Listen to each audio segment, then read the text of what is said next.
ആദ്യമായി കിട്ടുന്ന വിവരത്തിൽ മനസ്സ് കുടുങ്ങുന്ന ഒരു പ്രവണത, അതാണ് ഇന്നത്തെ വിഷയം. അപ്പോൾ ഇന്നത്തെ എപ്പിസോഡിലേക്ക് എല്ലാവർക്കും ഹൃദയം നിറഞ്ഞ സ്വാഗതം. നമ്മുടെ മനസ്സിൽ എല്ലായ്പ്പോഴും യുക്തിപരമായി തീരുമാനമെടുക്കാറില്ല. ചിലപ്പോൾ ആദ്യം കിട്ടുന്ന ഒരു വിവരത്തെ തന്നെ ആങ്കറാക്കി ബാക്കി തീരുമാനങ്ങൾ അതിനെ ചുറ്റിപ്പറ്റിയാണ് എടുക്കുന്നത്. ഇതാണ് ആങ്കറിങ് ബയസ് എന്ന് പറയുന്നത്. ഒരു സ്റ്റോറി നോക്കാം. റഷീദും അമീനും ഒരേ ഷോപ്പിൽ മൊബൈൽ വാങ്ങാൻ പോയി. ഷോപ്പുകാരൻ ആദ്യം ഒരു ഫോൺ കാണിച്ചു. ഈ ഫോണിൻ്റെ വില 50,000 രൂപയാണ്.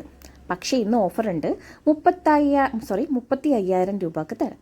റഷീദ് ഉടനെ ചിന്തിച്ചു, വാവ്, 15,000 കുറവാണല്ലോ, നല്ല ഓഫറാണ്. അവൻ ഫോൺ വാങ്ങി. അമീൻ വീട്ടിലെത്തി അതേ മോഡൽ ഓൺലൈനിൽ നോക്കി.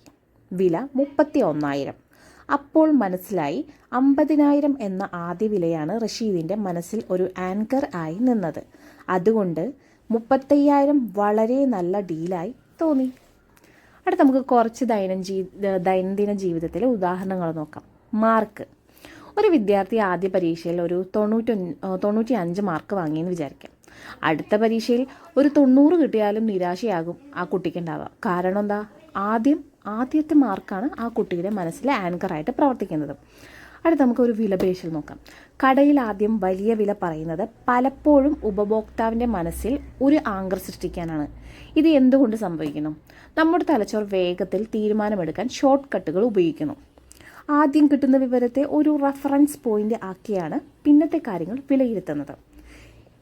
ഇതിൽ നിന്ന് രക്ഷപ്പെടാനായിട്ട് എന്തൊക്കെ ചെയ്യണം? ആദ്യമായി കേൾക്കുന്ന വിവരത്തെ അന്തിമ സത്യമെന്ന് കരുതരുത്. രണ്ടാമത്തത്, വാങ്ങുന്നതിന് മുമ്പ് മറ്റ് സ്ഥലങ്ങളിലെ വില പരിശോധിക്കുക. മൂന്നാമത്തത്, തീരുമാനമെടുക്കുന്നതിന് മുമ്പ് കുറച്ച് സമയം കൊടുക്കുക.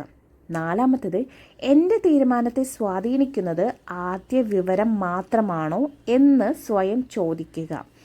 ഇന്നത്തെ ചിന്ത ഇതാണ്: ആദ്യം കേൾക്കുന്നതെല്ലാം സത്യമാകണമെന്നില്ല.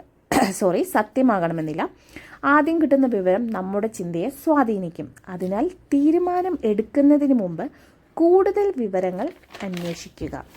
അപ്പോൾ ഇന്നത്തെ അറിവ് ഇത്രയേ ഉള്ളൂ. അടുത്ത അറിവിൽ നമുക്ക് വീണ്ടും കാണാം. ബൈ.